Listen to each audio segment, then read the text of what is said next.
If you want to have a faster and improved hair growth, it is not just by simply taking finasteride or spironolactone. Although we do know that taking these medications does promote hair growth alone, and that is by facts, we still need to provide the best support our scalp and hair can get.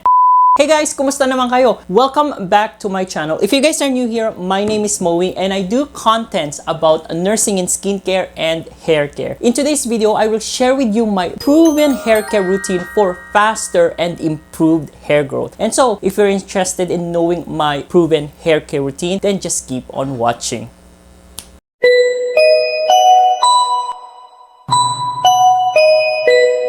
So guys, the first thing that I do is, of course, cleanse my scalp with the use of this shampoo. This is the Rio Hair Loss Expert Anti-Dandruff. I love this shampoo. It is very cooling and refreshing on the scalp. It helps with, removing excess sebum and debris out of my scalp. And it is a great shampoo to prep my scalp for my next treatment. This shampoo has whole ginseng extract, which gives nutrients and support to the roots and scalp. I have been using this shampoo for 2 years and I did a whole bunch of videos regarding this product. I can also recommend you guys the Cica Peptide Anti-Hair Loss. I love that product. It has Centella asiatica, niacinamide, zinc pyrithione, and salicylic acid, which are proven to treat inflammations, dandruffs, and it has an antifungal properties. Go ahead and check that video out. Next, I use the Rio Deep Cleansing and Cooling Conditioner. I always use conditioner to prevent hair tangling and to provide extra smoothness to my hair. I usually let it stay on my hair and scalp for about 2 minutes and then I rinse. The feeling is just very invigorating and refreshing after wash, and your hair feels very light. This conditioner has few herbal ingredients such as mint, green tea, pine needle that may help with excess sebum and has an antibacterial effect on the scalp. By the way guys, this is how my hair looks like when it is wet. As you can see, the crown area is very much less visible and the temple areas are full and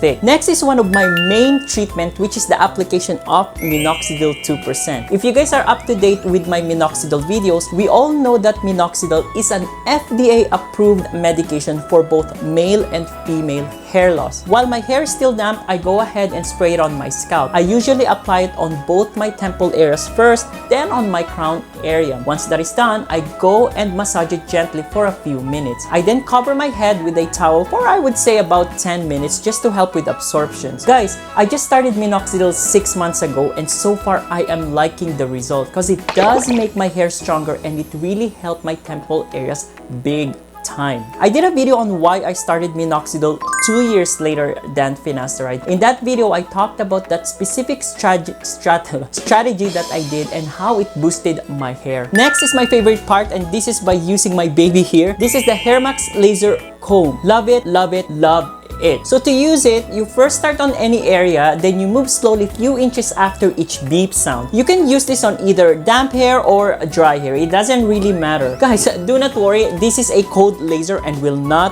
burn your scalp. My last video on Hair Max Laser Comb talks about how it works, how it really helped my crown area. So go and check that video out.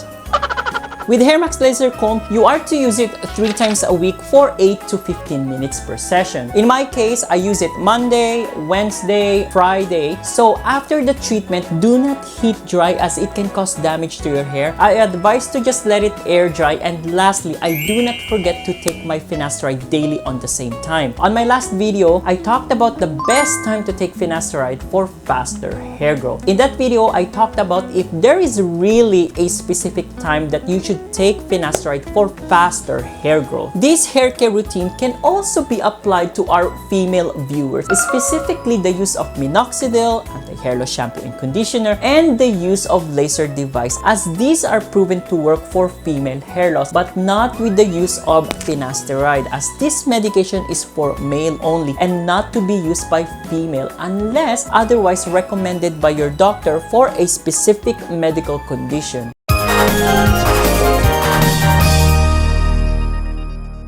Guys, these are my personalized hair care routine that are proven to promote faster and improved hair growth. When it comes to anti-hair loss products such as shampoos and conditioners, you may use any products that you enjoy. Just remember that there are no specific shampoos or conditioner to treat hair loss, particularly the male and female androgenetic alopecia, as these products are just a good support to those medically proven medications. The use of an approved treatment such as minoxidil, FINASTERIDE, and laser device in my routine are really the main powerhouse of my hair growth, as they are proven to give your hair that faster and improved hair growth. Guys, there we go again with another nursing in hair care. I hope that you enjoyed and learned something from this video. If you guys have any questions or suggestions, don't hesitate to leave a comment down below and follow me on my Instagram and Facebook page. Again guys, if you like this video, give it a thumbs up, turn on that notification bell for more updated video, and please share it to your friends and families. And I will see you guys again